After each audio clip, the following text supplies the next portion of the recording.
What's going on, Beaners? Day 23. I didn't really film a whole lot today, but I got all my wiring sorted out and labeled. I got all this labeled here, and then I got this labeled on this one, and then this one that goes all the way across to the passenger side. I'm gonna marry it to the swap harness, and I still gotta put together the ones for the air conditioner. This is AC right here. So I need to cut this one off. This is supposed to go to the low pressure switch on the dryer, but I'm gonna run a binary switch, so I'm just gonna leave that one out and then just splice this wiring into the new trinary switch or binary switch for the fans and all that, or the AC compressor. I think it's a trinary switch, so I'm gonna wire it to the radiator fans as well. I got this pretty much buttoned up. I still need to clean the valve covers and the lifters, which they're right there. The homie Matthew came through with his piece of shit. We're thinking it was some trans tuning, but I think it's wiring because it shifts up, but it won't shift down. So I need to check the wiring from the PCM to the trans and make sure everything's pinned right. But that's on the back burner. But check out this clip of his, it runs. Check out this clip right now.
Anyway, I made a makeshift bracket for my battery. I think I'm going to go ahead and mount it down here anyway. And then I made a bracket for the management.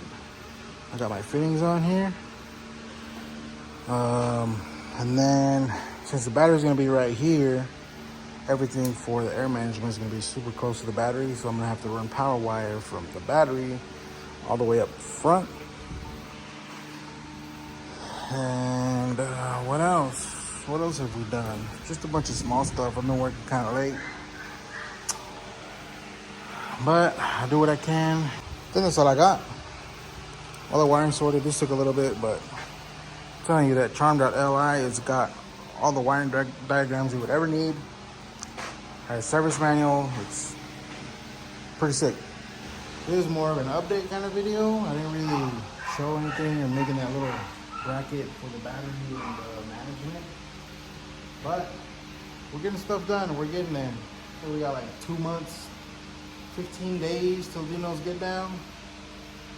Hopefully we can get there.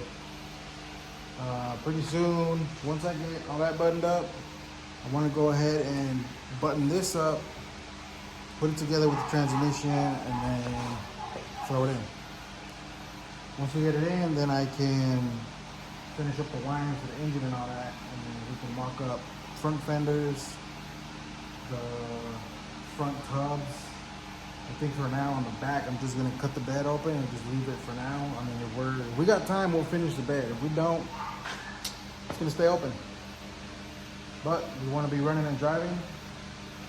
Hopefully we can get air suspension done completely before we get the motor in, or the engine and transmission, so. Thanks for hanging out, Beaners. Deuces.